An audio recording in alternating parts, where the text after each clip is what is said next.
Sim, meus camaradas, eles vieram de Tumbeiros, os terríveis navios negreiros, que saíam do Porto de Laos, em Portugal, com destino ao Brasil.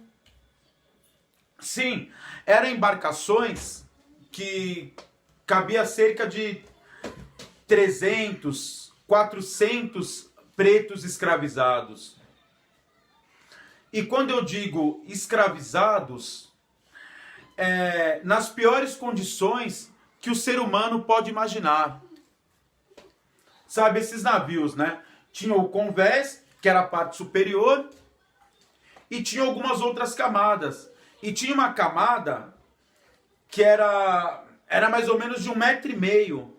Era totalmente, sabe, um ser humano em pé, era impossível ele ficar um ser humano em pé nesse espaço onde era destinado ao escravo.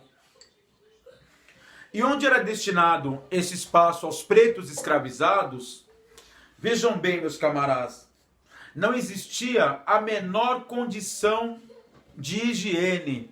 Sim, não existia o menor saneamento. Pois nesse local era feito dessa maneira.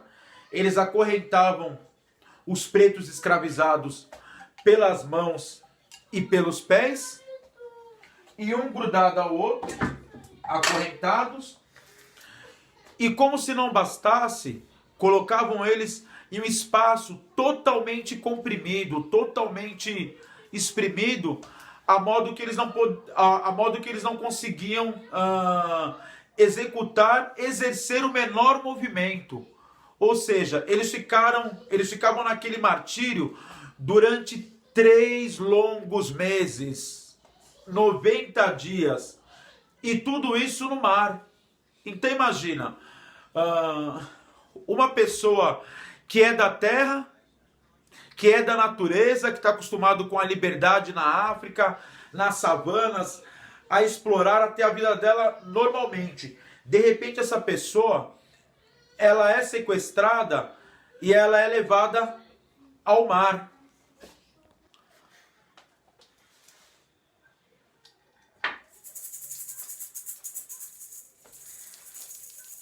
Sim, essas pessoas que eram homens e mulheres livres, viviam livres pela África, podiam ir, podiam vir, podiam caçar, podiam pescar, podiam nadar, podiam comer suas frutas das árvores o momento que elas quisessem, poderiam praticar os seus rituais, poderiam praticar as suas danças, poderiam ouvir os seus ancestrais.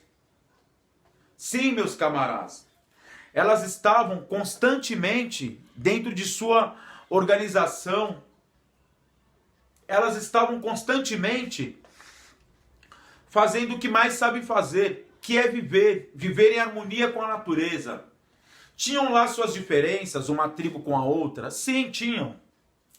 Né? Em todo local, sabe, nunca existiu paz, desde que o mundo é mundo, nunca existiu paz, e um ser humano, ele sempre guerreou com outro, sempre brigou com outro, sempre teve diferença com outro. E essas diferenças, meus camaradas, elas eram resolvidas, a forma deles, a maneira deles. Mas nada foi tão cruel quanto a escravidão negra, quanto a escravidão preta, que se deu no Brasil. Brasil foi o último país a libertar, a abolir a escravatura. Não é brincadeira. Quase 4 séculos de genocídio. Agora eu menti, né? O genocídio continua até os dias de hoje. O genocídio ele não parou, né? Quase 4 séculos de escravidão. Meu camarada. São 400 anos. São 400 anos. E até hoje não se fala em reparação. Não tem como falar da história do preto, como falar da história da capoeira, como se falar da história do Brasil e não temos esse recorte. Temos que ter esse recorte. É preciso ter esse recorte. Esses são assuntos que eles são totalmente pautáveis. Não é hoje, é sempre. Então, meu camarada, então eles vieram para o Brasil, vieram de muitos locais, né, isso eu já mencionei, e vieram exatamente para ser mão de obra, ao contrário dos imigrantes europeus. Sim, vieram imigrantes da Europa também, tempos depois, né? Mas eles vieram com outro objetivo, né? Vieram para fazer parte da colônia, para serem colonizadores. Mas vamos lá, esse assunto a gente toca em uma outra hora também, certo? Então, Quevel, eles tiveram esse martírio dentro do navio negreiro, como eu estava citando. E aí, meus camaradas, mesmo dentro do navio negreiro, o que ocorriam? Muitos passavam mal durante essa tormenta, que chamavam de viagem, essa travessia, esse martírio. E se passavam mal, ficavam doentes. E se eles ficavam doentes, eles estavam acorrentados doentes. Então, meus camaradas, imagina um ser humano durante 3 meses, fazendo todas as suas necessidades básicas no mesmo local. Muitos morriam acorrentados. E eles eram mantidos naquele mesmo local. Sim, meu camarada, no mesmo local. A alimentação, a forma que era servida a alimentação, era mais desumana ainda. Quer dizer, tudo que se retrata a escravidão é totalmente desumano, não existe lógica, não existe, sabe, nada pode se justificar com o que foi feito. Mas era o seguinte, eles abriam a escotilha, a porta, seja lá o nome que se aplique, né? Eles abriam e simplesmente eles jogavam uma ração ali, eles jogavam uma ração. Sabe, ou seja, era qualquer coisa mesmo, porque, como eu mesmo disse, né, como eu citei através de estudos, né, através de pesquisas, se a Igreja Católica, né, afirmava que os pretos escravizados não tinham alma, então não tinha por que os escravizadores os tratarem como seres humanos e lhe ofertarem um tratamento digno, né? Eu nunca vi um tratamento digno para um ser que está sendo escravizado, né? Não existe lógica, sabe? A conta realmente ela não fecha, né? Não tem como fechar essa conta. Então eles jogavam simplesmente uma ração, um alimento que os negros, os pretos escravizados, eles se viravam para dividir, se viravam. Imagina, se viravam. E ali caia no chão, no meio de fezes, no meio de vômito, no meio de pessoas mortas, no meio de moribundos, e ali existia homens saudáveis, homens não saudáveis, mulheres, crianças, idosos. Ou seja, meu camarada, estava toda uma população, cerca de 300 a 400 pretos escravizados vindo da África, em situação totalmente deplorável, e durante esse percurso de 90 dias, muitos não chegavam vivos, né? Muitos não conseguiam concluir essa travessia. E os que não conseguiam concluir essa travessia, chegava um determinado momento que os corpos começavam a feder. Sim, né? Os corpos eles começavam a entrar em decomposição. Era a hora que os escravizadores adentravam os porões dos navios negreiros, dos tumbeiros, e retiravam os corpos. E esses corpos, eles eram lançados ao mar. Sim, eram lançados ao mar. E por incrível que pareça, acreditem ou não, por conta do tráfico do navio negreiro, né, por conta do tráfico feito pelo navio negreiro por tráfico de escravos, que durou cerca de 400 anos, né, a rota dos navios, pela rota dos navios, a rota dos tubarões mudaram. Sim, conseguiram um feito. Eles mudaram a rota dos tubarões. Por quê? Porque os tubarões, eles passaram a seguir a rota de Portugal sentido Brasil. Certo? E essa rota de Portugal para o Brasil deixava um rastro de sangue. E até os dias de hoje, os tubarões seguem essa mesma linha, essa mesma rota. Então, ou seja, olha o impacto que a escravidão preta, que o genocídio do povo preto, promovido por Portugal, promovido pela Europa, teve, até na natureza, né, na vida dos tubarões. Então, passados esses 3 meses, eles tinham que chegar em algum local, né? E onde eram os portos que os negros escravizados vindos da África, eles iriam parar, né? Quais seriam os locais, né, que os receberia, né? Acho que receber, acho que não é a palavra adequada, né? Que daria continuidade a esse genocídio, que daria continuidade a esse crime, né? Então eles chegavam em Porto Seguro, certo? Na Bahia, chegavam nos portos de Recife, chegava em Salvador e chegava no porto do Rio de Janeiro, entre alguns outros locais. E novamente, o preto que já foi escravizado, o preto que já foi separado, né, de seus familiares, de sua tribo, de sua terra, de sua nação, ele sofreria mais uma vez essa separação.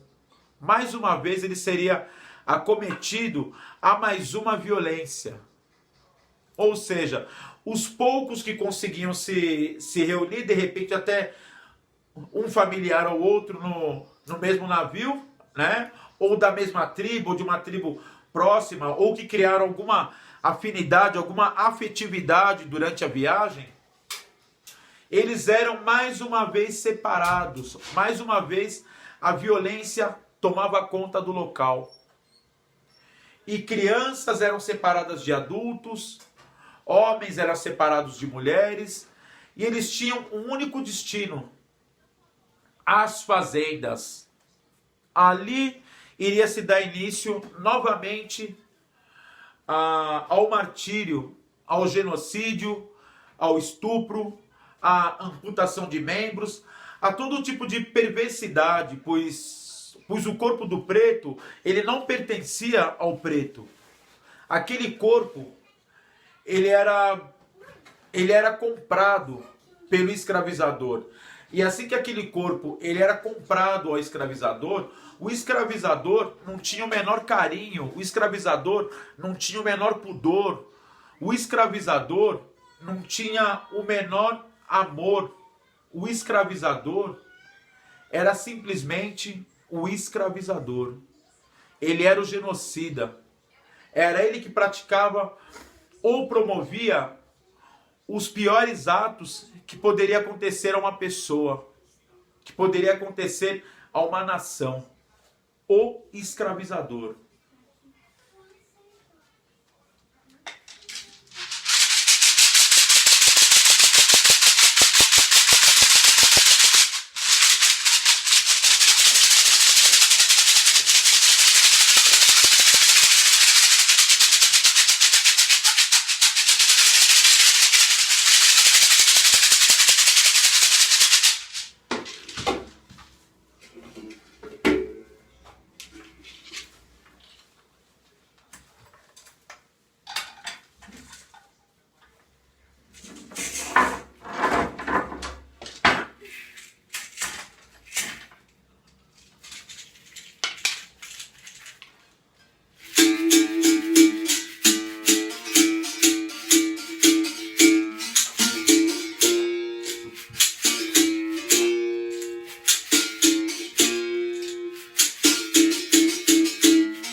Eu vim de Angola, Angola, Angola, camarada.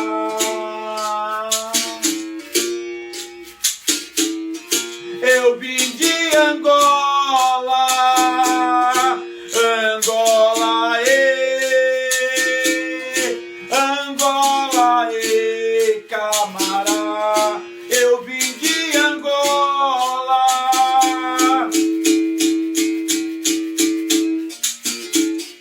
Angola, Angola, camarada. Vim parar no meu Brasil baronil,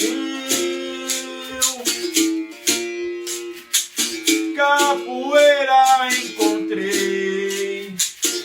encontrei, extravasei, mas isso é coisa de Brasil. Oi lá, uma grande comunidade, sem preconceito e sem cor, seja branco ou seja índio, oi mulato, oi da cor. Quando entra numa roda, oi se dedica com amor.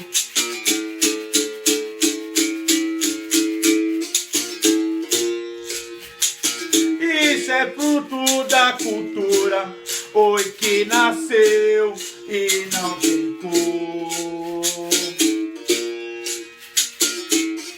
Eu vim de Angola, Angola,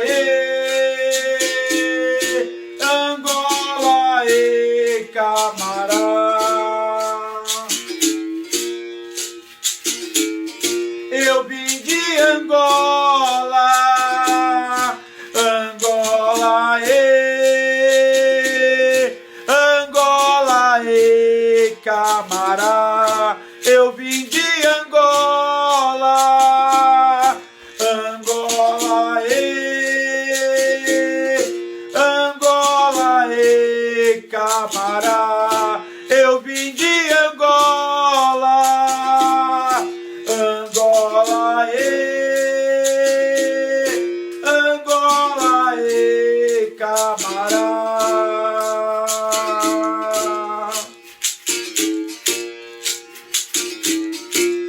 De onde é que vem? Vem de Angola, camarada, de mar além. Trago um batuque, oi que traz o candomblé. Trago a macumba, a capoeira e o candomblé. Olha meu camarada, de onde vem camarada? De Angola, capoeira.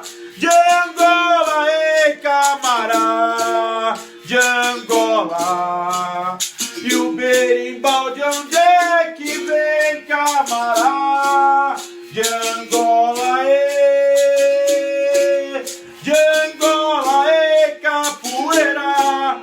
De Angola, camarada, de Angola. E o berimbau de onde é que vem camarada? De Angola, de Angola, capoeira. De Angola, camarada, de Angola. Vim da Bahia pra lhe ver, vim da Bahia pra lhe ver, vim da Bahia pra lhe ver, pra lhe ver, pra lhe ver, pra lhe ver, pra lhe ver. Vim da Bahia pra lhe ver, vim da Bahia pra lhe ver, vim da Bahia pra lhe ver, pra lhe ver, pra lhe ver, pra lhe ver, pra lhe ver, pra lhe ver, pra lhe ver, pra lhe ver capoeira, pra lhe ver, pra lhe ver, pra lhe ver, pra lhe ver, pra lhe ver, pra lhe ver. Vim da Bahia pra lhe ver, vim da Bahia pra lhe ver, vim da Bahia pra lhe ver, pra lhe ver, pra lhe ver, pra lhe ver, pra lhe ver. Vim da Bahia pra lhe ver, vim da Bahia pra lhe ver, vim da Bahia pra lhe ver, pra lhe ver, pra lhe ver, pra lhe ver, pra lhe ver.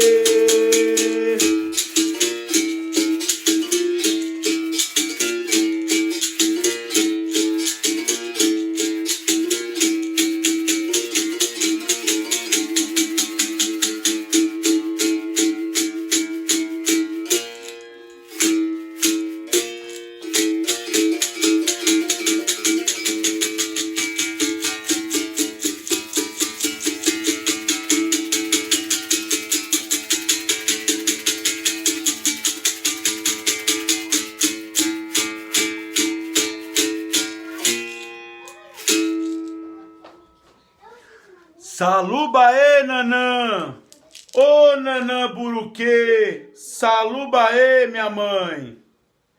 Axé, muito axé, meus camará.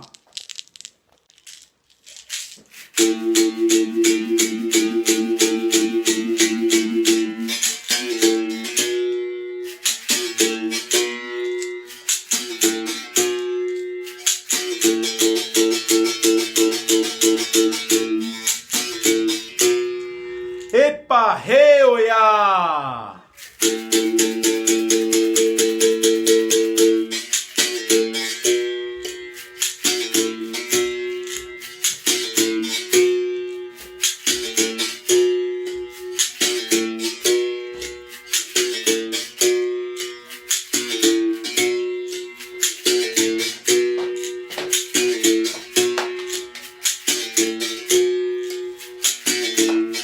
Às vezes me chamam de negro,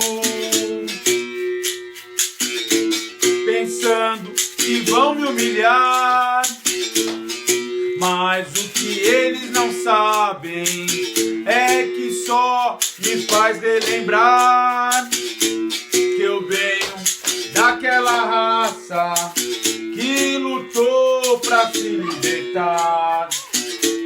Que eu venho daquela raça que lutou pra se libertar.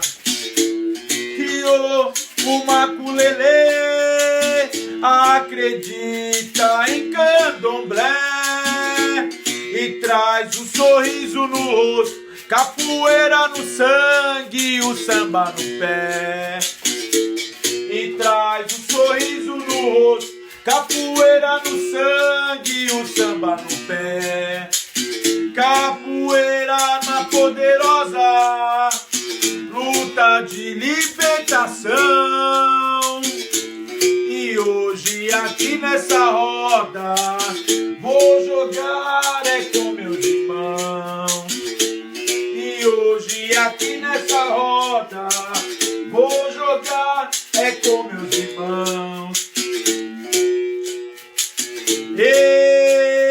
Eu perguntei, camarada, o que ele é meu, camarada, é meu irmão de coração, camarada, é meu irmão, e mestre Bimbo, que ele é meu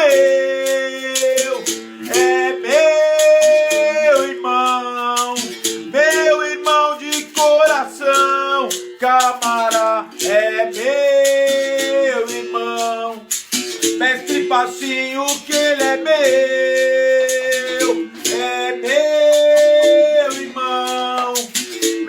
irmão de coração, camará, é meu irmão.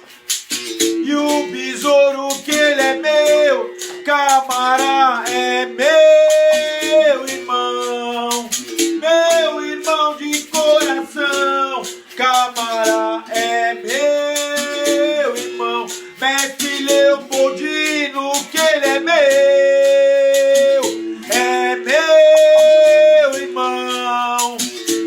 irmão de coração, camarada é meu irmão, e você o que é meu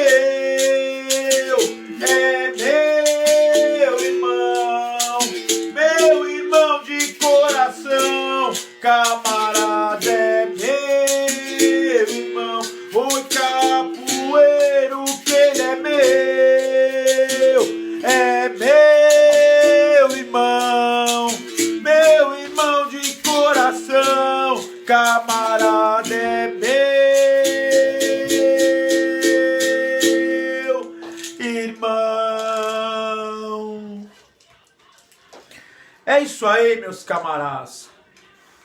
Então, agora nós vamos estar fazendo um recorte bem sucinto, referente a outros assuntos que, olha, dá para fazer, sabe, essa é uma temática que ela é muito vasta, então dá pra gente passar horas e horas no mesmo assunto e vai ter assunto ainda, correto? Então, assim, vamos lá. Então agora nós vamos chegar, os negros, eles já desembarcaram, já teve todo o recorte que eu já repassei para vocês. E aí, ó, contudo,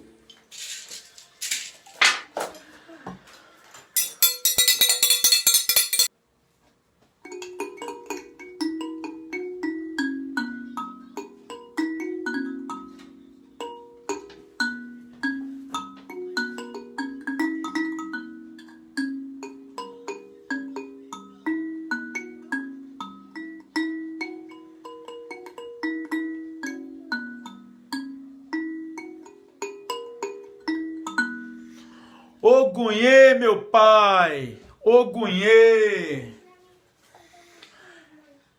Meus camaradas, vamos agora falar da Casa Grande. Sim, da Casa Grande. O que era a Casa Grande, né? Por toda a escravidão preta, por todo o genocídio que teve pelo povo preto, pelo povo indígena, existia um responsável, né, que era o senhor da Casa Grande. Mas vamos falar da Casa Grande, né, fazer um recorte sobre a Casa Grande. O que seria a Casa Grande? Né? Vamos lá, então. Existia os traficantes de escravizados, de pretos escravizados, e existiam quem compravam esses pretos escravizados, né? Então quem comprava esses pretos escravizados era o senhor da Casa Grande, ou seja, era quem tinha o dinheiro, era o dono do dinheiro da época, correto? Então, vamos fazer uma analogia? Então, como quando escutamos falar que tem muitas famílias, né, muitas pessoas nos dias de hoje que tem muitas posses, e essas posses são do período colonial. Olha lá, meus camaradas, essas posses, ela vem do período escravocrata. Então o que nós temos? Temos um recorte no dia de hoje de pessoas que têm riquezas que vieram através de sangue preto. Sim. Da venda de escravo, da morte de pretos escravizados, do genocídio, do saqueamento do país. Sim, meus camaradas. Nos dias de hoje, essa é a herança maldita da escravidão. Sim. E que muitos, ou melhor, poucos, se beneficiam até hoje. E eles tentam pregar a tal da meritocracia. Olha lá, hein? Como eu falei anteriormente, né? Dá pra gente fazer uma analogia com muitas coisas. Mas vamos lá. Vamos falar da Casa Grande. Quem vivia na Casa Grande eram os portugueses, certo? Eram os portugueses. Os que eram donos das fazendas, que eram donos do engenho, os que eram donos de tudo. Donos? Mas como assim donos? Sim. Se Pedro Álvares Cabral invadiu o Brasil e ele estava amando da coroa portuguesa, então os portugueses lá de Portugal passaram a ser dono do Brasil, correto? Enviaram um rei para cá, para ele estar sendo dono, e esse rei vendia as terras, né? Que não eram deles, eram dos indígenas. Mas vamos lá. Então, na Casa Grande vivia o dono de tudo, né? O português que era dono de tudo, né? O europeu, né? Que era dono de tudo. E nesse meio, quem ficava lá também? Ficava o capitão do mato, né? Para proteger ele, que era o seu capataz, né? Olha só, vamos fazer uma analogia, né? O capataz que perseguia quem? O capitão do mato perseguia quem? Perseguia os pretos e os indígenas, né? Se a gente fizer uma analogia com os dias atuais, né? Quem será que persegue? Até hoje, né? Desde a época da escravidão, os pretos e os indígenas, né? De onde veio o capitão do mato? O que o capitão do mato se tornou? Fica aí a pergunta, né? É uma pergunta que todo mundo tem a resposta, né? Fica fácil. Vai lá, e nesse meio, né? E na Casa Grande existiam os escravos chamados escravos domésticos, ou seja, eram os pretos escravizados que eles faziam os trabalhos domésticos. Eles cozinhavam, eles limpavam, eles cuidavam da casa e dos filhos do senhor da Casa Grande. Sim. A mãe das crianças, ela não tinha capacidade de cuidar dos próprios filhos. Vamos trazer para o dia de hoje? Né? Surgiram as babás, né? Complicado. E tínhamos também naquela mesma época as amas de leite. Olha que complicado. O que eram amas de leite? Eram mulheres pretas escravizadas, que elas davam à luz recentemente, por muitas vezes esse filho que ela tinha, era fruto de um estupro do próprio senhor da Casa Grande. Sim, do próprio senhor da Casa Grande. Ele estuprava a escrava, e a escrava com isso, aí quando o filho dela nascia, era arrancado o filho dela, era vendido, né? Muitas vezes era vendido, outras vezes ele iria ficar na Casa Grande, porém ia ter o mesmo destino, que o destino era só um, era ser escravo. E quando o filho era vendido, aquela mulher que era escravizada, ela ficava totalmente fragilizada, correto? E aí a esposa do genocida, do estuprador da Casa Grande, ela fazia o seguinte, ela dava o próprio filho para a mulher escravizada cuidar. E a mulher carente do seu próprio filho, ela passava todo o amor àquela criança e ela amamentava aquela criança. Então ela se tornava ama de leite daquela criança.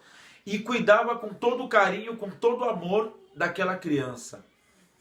E lógico, né? E essa mulher, ela sofria também. Ela sofria abusos, ela sofria violência de diversos tipos, humilhação de várias maneiras, era privada de tudo, pois ela continuava sendo uma pessoa que era escravizada, só com uma única diferença, ela estava trabalhando dentro de uma casa. Então nos dias de hoje, né, quando vemos as mulheres, né, principalmente as mulheres pretas, né, que são empregadas domésticas, e isso é visto com uma certa normalidade, e a essas pessoas é cerceado todos os direitos trabalhistas, é cerceado por muitas vezes salário, é cerceado o convívio com o próprio filho, com a própria família. Acho que isso tem muito a dizer a respeito dessa família que propriamente obtém, né, esse privilégio de ter uma pessoa que vai para trabalhar dignamente e essa pessoa que a emprega se comporta como um abusador. né, como um senhor da casa grande, a humilha, a maltrata seus filhos. E existem casos muito piores ainda, né, que por muitas vezes os filhos, veja bem o que eu vou contar para vocês, os filhos dos senhores das casas grandes, eles tratavam o quê? Eles tratavam os filhos dos negros escravizados, dos pretos escravizados, como se fossem brinquedos. Sim, como se fossem brinquedos. E por muitas vezes a perversidade era tamanha que eles chegavam a cegar o filho dos escravizados. Eles mutilavam o filho dos escravizados. Ou seja, estava à total mercê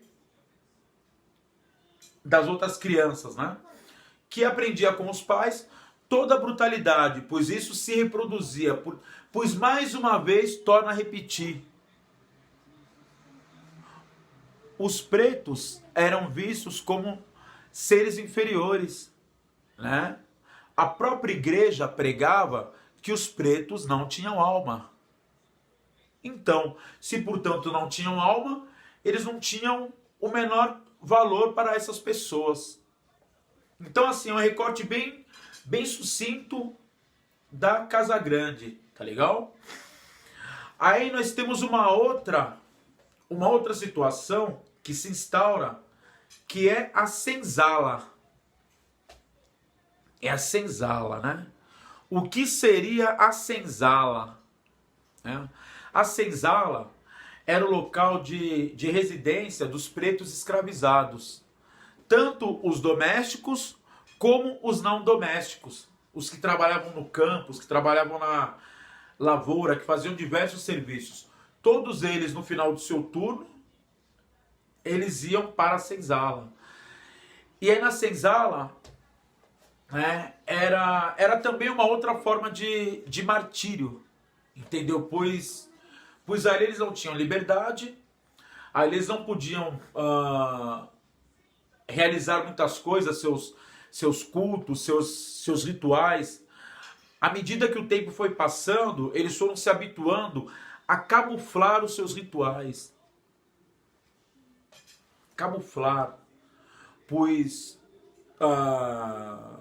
nenhum preto veio para o Brasil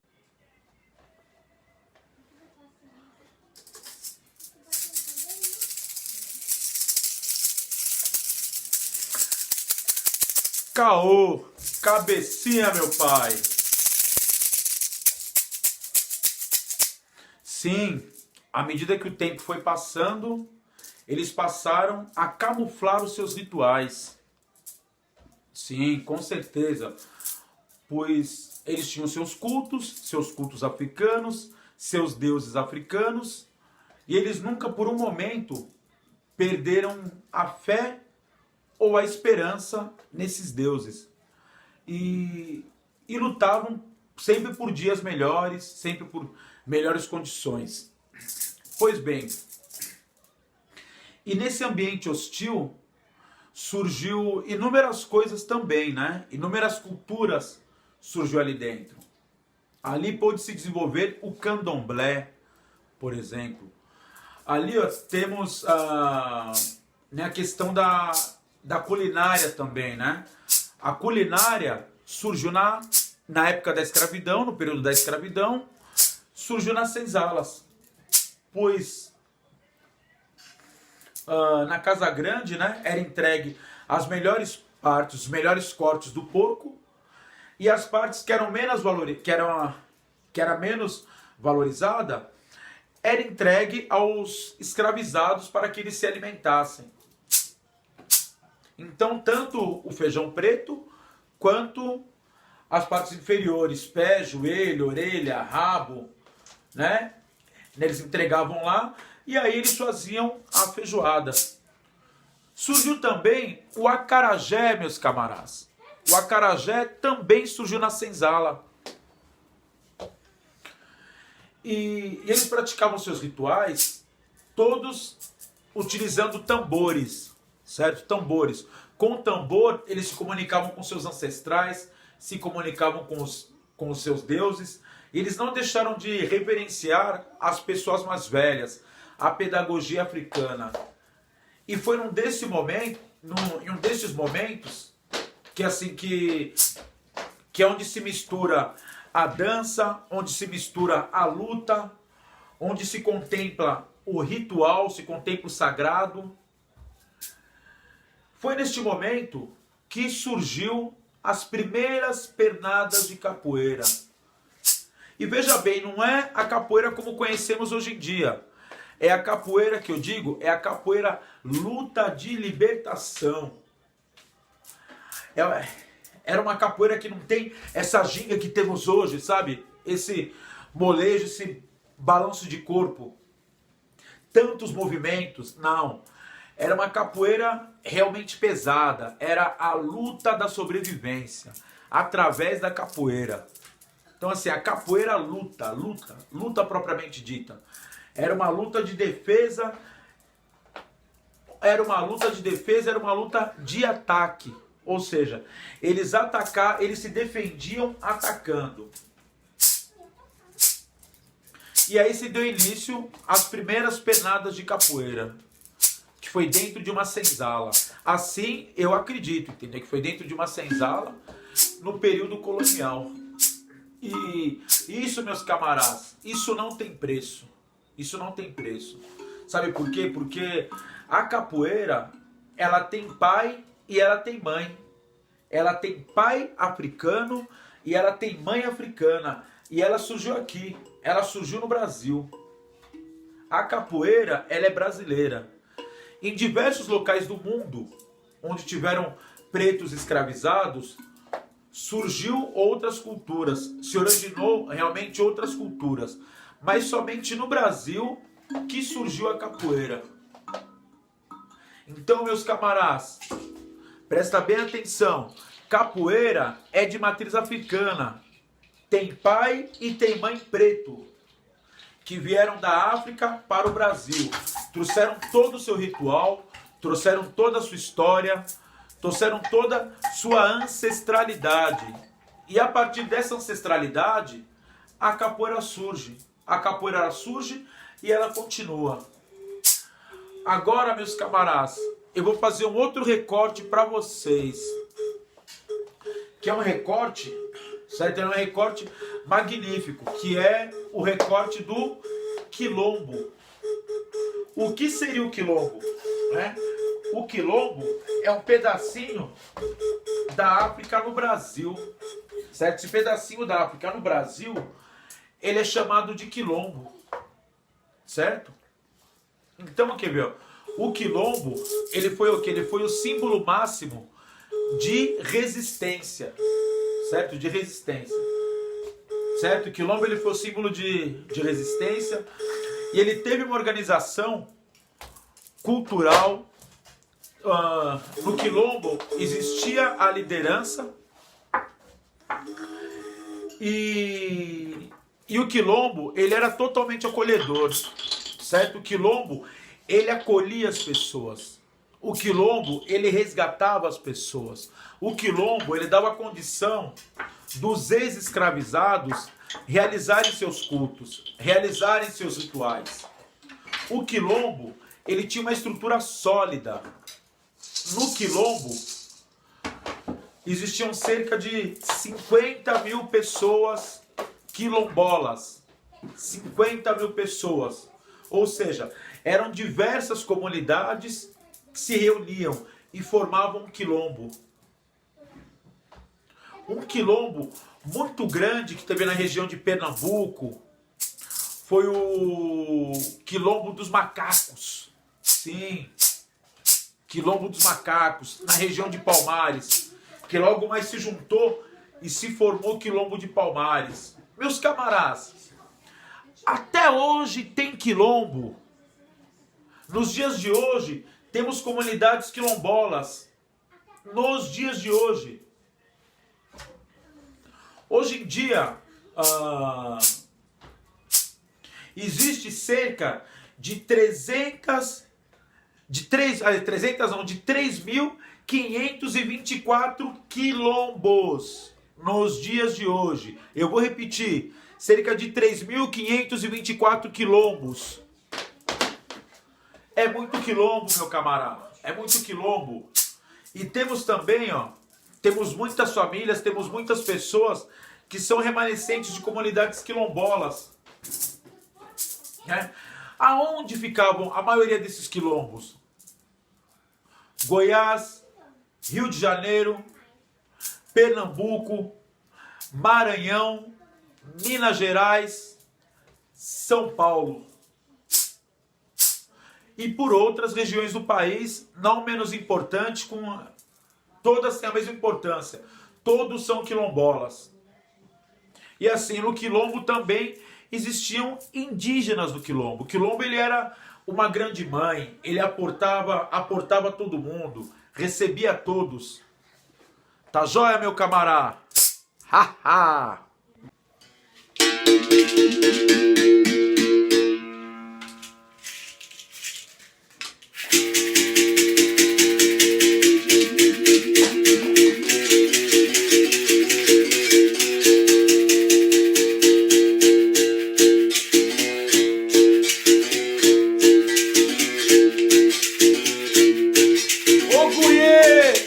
Patacorim, meu pai!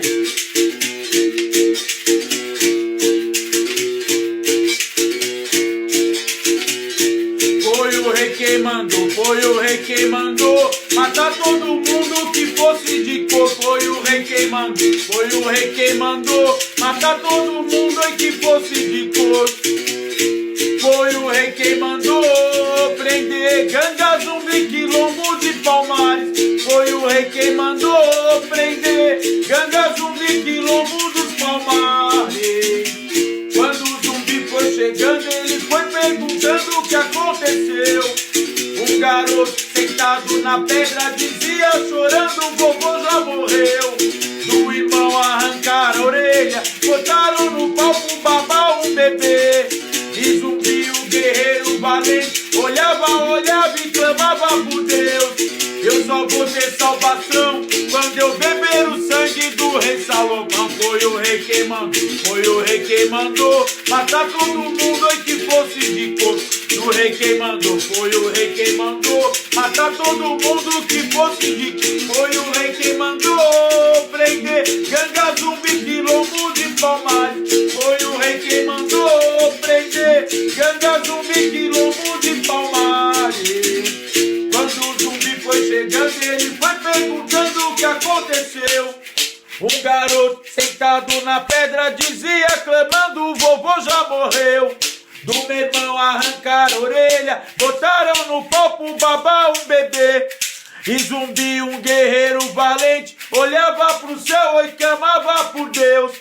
Eu só vou ter salvação quando eu beber o sangue do rei Salomão. Foi o rei quem mandou, e o rei quem mandou matar todo mundo que fosse de cor. Foi o rei quem mandou, e o rei quem mandou matar todo mundo que fosse de cor. Foi o rei quem mandou, e o rei quem mandou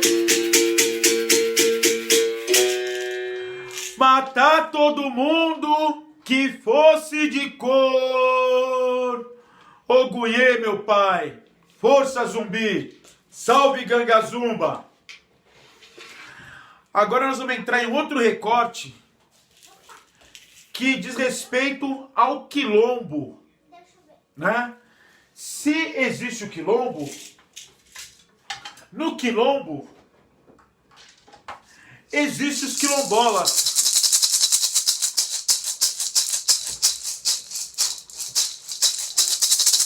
E se existem os quilombolas, existem os líderes do quilombo.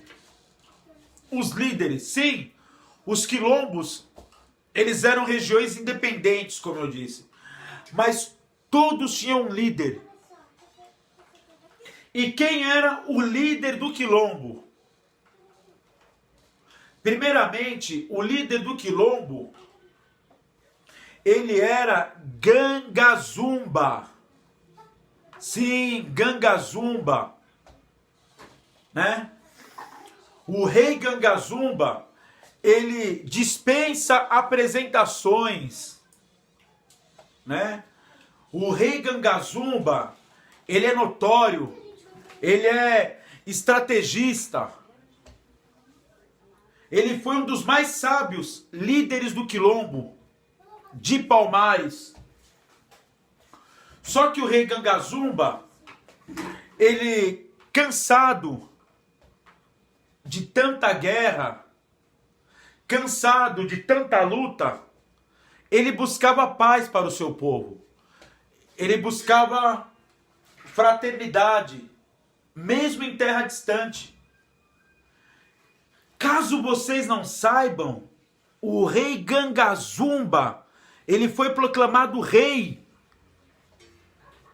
Ele é filho da princesa Aqualtune, que foi trazida escravizada de lá da África.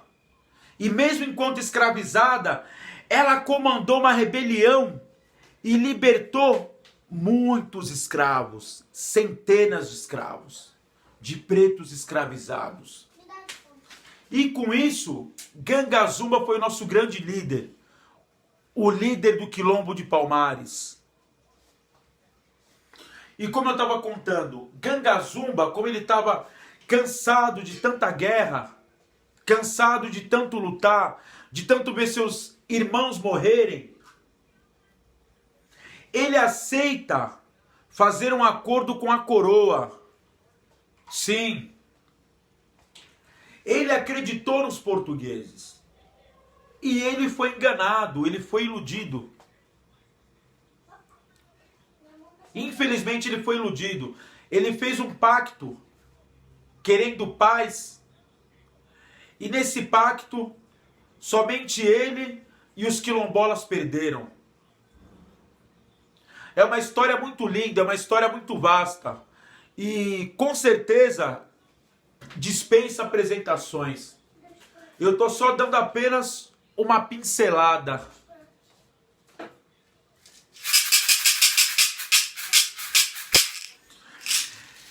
E pós Gangazumba ter feito o acordo, muitos não seguiram, muitos não aceitaram o seu pacto de paz. E com isso ele foi deposto. Ele deixou de ser o rei, o líder do quilombo de Palmares. E assim que ele deixou de ser o líder do quilombo de Palmares, abriu vaga para o quilombo de Palmares. Olha lá, vamos ouvir o silêncio de Palmares. Vamos ouvir o silêncio de Palmares. Porque Palmares agia em silêncio.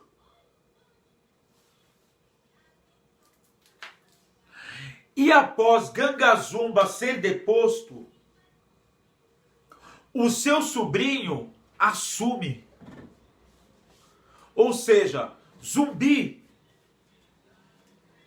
era o que tinha de melhor em Palmares. Ele aprendeu com o melhor dos líderes. Ele vindo de família real, de família nobre também. Pois era filho de Aqualtune. Aliás, era sobrinho de Aqualtune. Era sobrinho neto de Aqualtune. Era sobrinho de Gangazumba. E assim Zumbi, que também é o nosso guerreiro, nosso líder guerreiro, nosso rei. Zumbi é o símbolo da resistência preta até os dias de hoje. É o nosso maior símbolo contra a luta contra a escravidão, contra o genocídio do povo preto. E com certeza ele dispensa apresentações. Com certeza, um grande líder,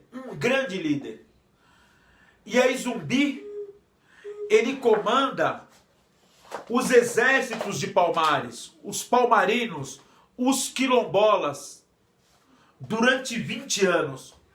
Longos 20 anos. Ele comanda e ele luta e ele resiste.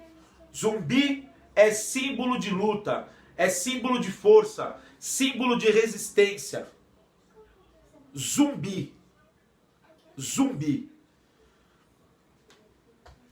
Só que Zumbi, ele resiste e Zumbi foi traído. Zumbi foi traído. Capturaram alguns quilombolas E esses mesmos quilombolas, mediante a tortura, entregaram a localização de Palmares, que ficava na serra, que fica na Serra da Barriga, divisa de Alagoas com Pernambuco. E com isso, Zumbi teve que fugir e se esconder. Zumbi resistiu nessa empreitada, ele mais alguns quilombolas,